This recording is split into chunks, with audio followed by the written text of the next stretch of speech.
Back during my review on Rock Dog, you guys may have remembered when I talked about how before I ended up having to scrap my top 8 best and worst animated movies of 2017 list, I basically had all the candidates considered, and how number 7 was gonna have Rock Dog as a candidate. Well, I also said that number 7 was gonna be shared by another animated film named The Boss Baby, because back then, I thought that both of these films had the exact same problems, some of which I'll be getting to in a little bit, but that's besides the point. Since I decided to go ahead and rearrange my Sean's Yearly Reviews binge list around so that I could talk about films I'm more interested in talking about first. Since I decided to do that with Storks, as I was interested in revisiting that film for a review, I thought I might as well revisit The Boss Baby as well, as not only are both Storks and Boss Baby very similar in their premise, only Storks involves storks delivering babies to parents, while this movie has a company determine if babies go into management or with the family,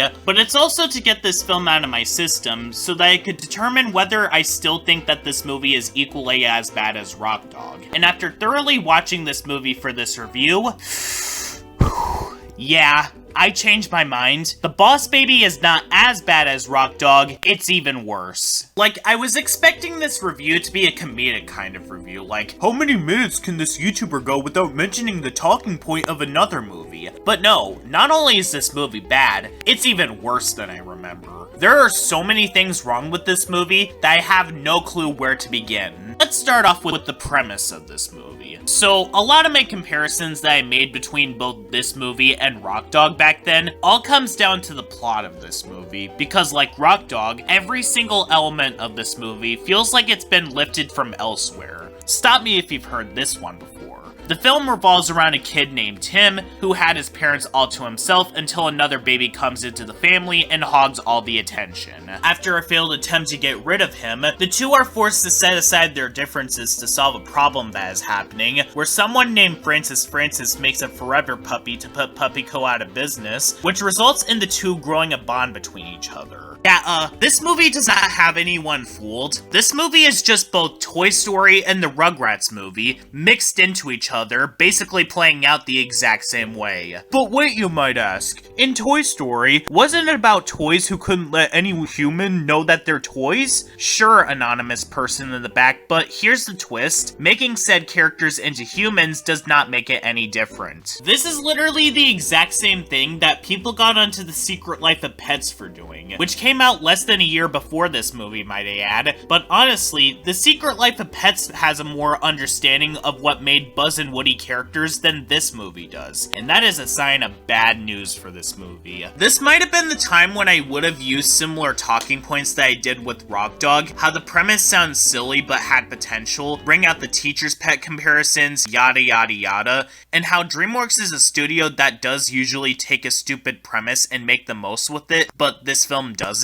But honestly, the fact that this movie is boring and generic, it's the least of its problems. Let's start off with the fact that this movie's pacing is absolutely terrible. Like, in spite of the fact that things happen way too quick, the film feels like it goes at a snail's pace, especially since most of the movie is set in 4.5 locations throughout the film, while the rest is imagination sequences, but at the exact same time, it suffers from the exact same issues as Little Nemo Adventures in Slumberland, where the film rushes through a lot of important plot points, while the rest of the film drags to the point where it feels like the movie is much longer than it actually is, while at the exact same time, not much even happens throughout the film until we end up getting to PuppyCo, but at that point, it already feels like the movie is reaching its conclusion. Although, what also cements this movie as being much worse than Rock Dog is this movie's writing issues and how bad it does with trying to make the audience want to sympathize with its characters.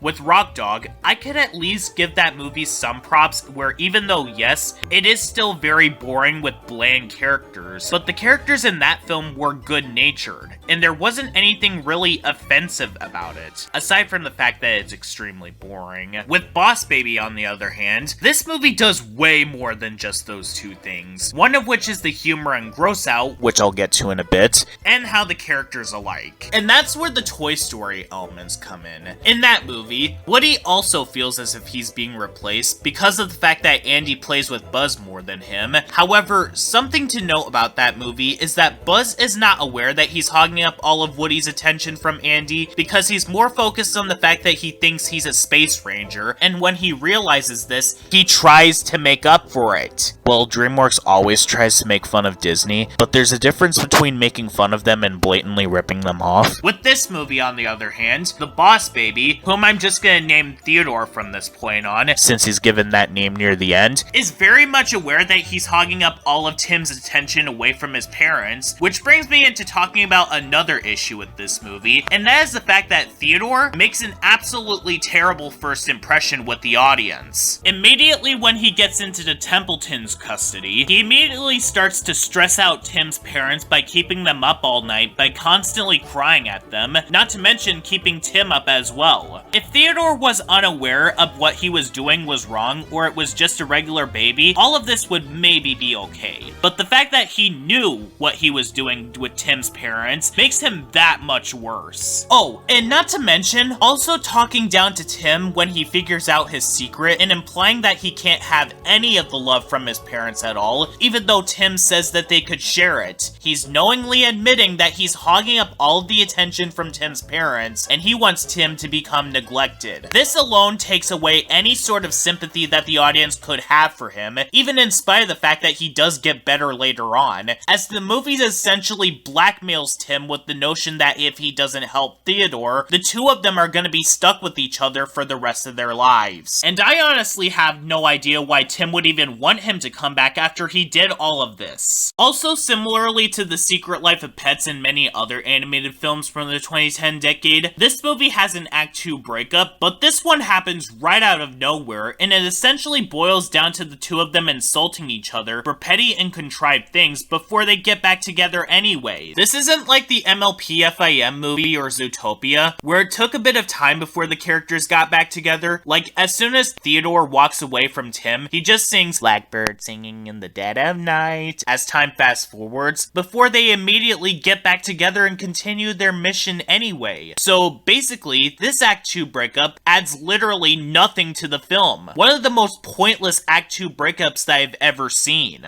And like I said, this movie has a similar issue as Rock Dog when it comes to its unoriginality. But like I said with Rock Dog, that might not have been an issue if they made this movie more fun, interesting, and the characters were more likable. Storks may have also been a generic movie, but at least that movie did the most that it could with it, with likable characters and funny humor. The Boss Baby is not fun. It is very boring, as hardly anything happens throughout the film, and it's generic, just like Rock Dog. The characters are not sympathetic, likable, or interesting in the slightest, and this movie is not even funny. The Boss Baby is honestly a new example that I'd like to showcase of how not to do reference humor. Do you want to know how to do reference humor? Well, watch this movie and do not do what this movie does. Remember that one episode of The Adventures of Kid Danger named Popcorn Monster, where out of nowhere it referenced Back to the Future and that was the extent of the joke? Well, that's exactly how I describe most of the humor in this movie, to the point where the humor is on par with the pop culture references in Chicken Little. This is exactly the type of humor that something like OKKO Let's Be Heroes gets stereotyped as, where it's nothing but references, and that's it. Although, as I stated before, OKKO has so much more to it than just references to shows, video games, and anime. There have been many points where there were legitimate jokes alongside the references that they use that fit the context of what was happening for the most part. With The Boss Baby, whenever the humor doesn't involve characters doing something gross or half-failed attempts at adult jokes that are not so in the slightest, they just reference other films out of nowhere that just becomes extremely desperate. And some of these moments come straight out of nowhere. I guess that the Indiana Jones reference they made is okay, because it was a similar setup, but all of the other ones come out of nowhere. Like the reference they made to Home Alone or Glengarry Glen Ross, along with some of the others. Get it, guys? The wizard alarm that Tim has says, "You shall not pass," because he's a wizard, and wizards came from medieval times. It's also a reference to Lord of the Rings.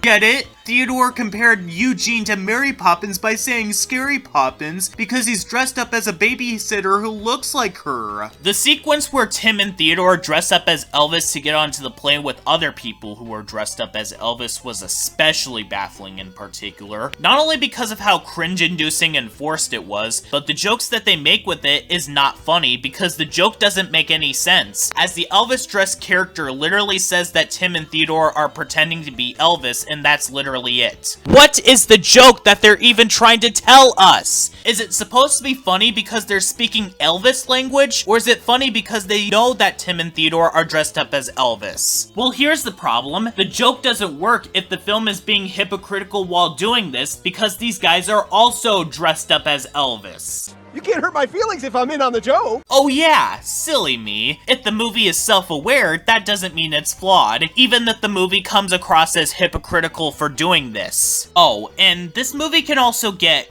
gross. Like, it does come with the territory, as this is a movie that involves babies, and while it doesn't get as gross as something like Mega Babies, Robot Boy, or Diary of a Wimpy Kid: The Long Haul, there are quite a few moments in this movie that involves characters getting covered in drool. A security guard at PuppyCo gets spit in his mouth. Theodore decides to spit baby food in Tim's face after pretending that he likes it, and there's one sequence where Tim and Theodore pretend that Theodore is sick and spreads fake vomit all over the living room that is actually mixed up baby food. Some of it actually gets in Tim and Eugene's mouths. Not to mention that this movie did get pretty uncomfortable to watch at times. The beginning credits sequence was very awkward to watch in particular, though I'd rather not touch upon all of this because that would be opening up a whole can of worms in particular. And also, just like Rock Dog, this movie's writing is just as bad as how generic the movie is in of itself. Ignoring how boring and dragged out this movie feels, this movie is absolutely insane, but not even the good kind, but instead the kind where it makes you wonder what this movie wants to be. It's ironic how this movie frequently has fantasy sequences where Tim's world becomes more outlandish and insane, almost as if the movie is trying to be like Rugrats, where it's trying to be down to earth but have occasional fantasy sequences. But that honestly doesn't work when the rest of the movie is just as insane as those fantasy sequences, almost as if, again, the movie is trying to be more down to earth and grounded to reality. But just like the recent seasons of The Loud House, these outlandish elements, like a baby company that determines whether you go into business or with a family, as well as Tim's alarm clock being able to talk to him, completely clashes against what the movie is trying to do. And I know that this is what the film is trying to go for, but clashes with it because of how dull and generic that the rest of the backgrounds look, which isn't really helping when the rest of the movie is going at what feels like a snail's pace. Which leads me into another talking point. One of the best aspects of this movie is definitely the animation. A lot of the characters in this movie do look like they came out of Storks, although they look more cartoonish than the characters in Storks, and the points where the movie gets visually interesting is in Tim's fantasy sequences and Las Vegas. But the animation here does suffer a similar problem as Rock Dog, where aside from the characters, there's nothing interesting to look at. And also, there's apparently moments in this movie where characters look off-model or at an inconsistent size. Specifically the part of the film where Tim and Theodore are thinking of what to do about them getting into PuppyCo, where both of them are at a much larger height than the parents, which isn't something that should have happened at all, since the film is done in CGI, and size is easier to manage than if the film was done in hand-drawn, while animated shows like Tiny Toon Adventures and Steven Universe were both done in hand-drawn, where mistakes like this are bound to happen. So Boss Baby doesn't even have an excuse for this. This movie also has legitimate writing issues as well, which goes beyond just having sequences that add nothing, which there are, but other parts of the film feel like they're here for plot contrivances or the film flat out neglects. One part of the film is all action-packed, fast-paced, and explosive, before the movie suddenly shows that the characters have an active imagination. So, is the rest of the film supposed to be like this, where the film is all exaggeration and it's actually not as energized? This film is melting my brain.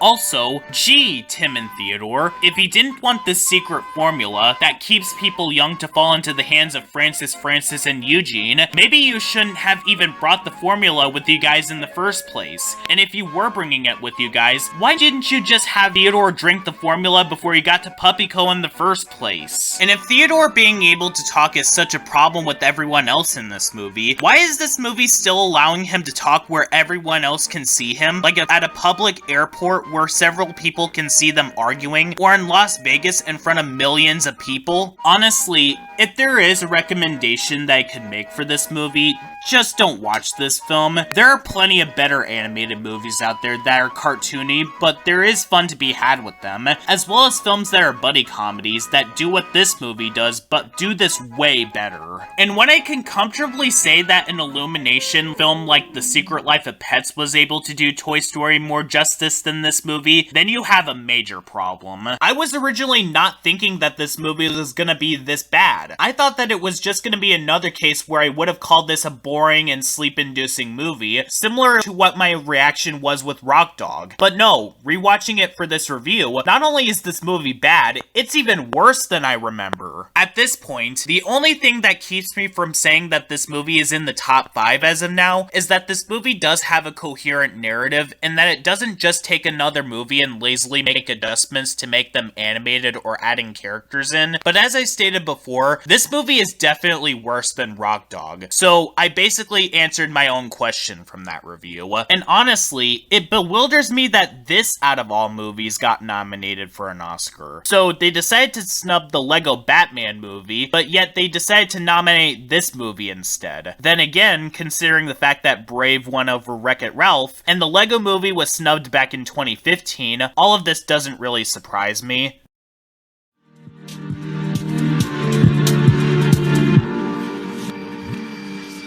Everything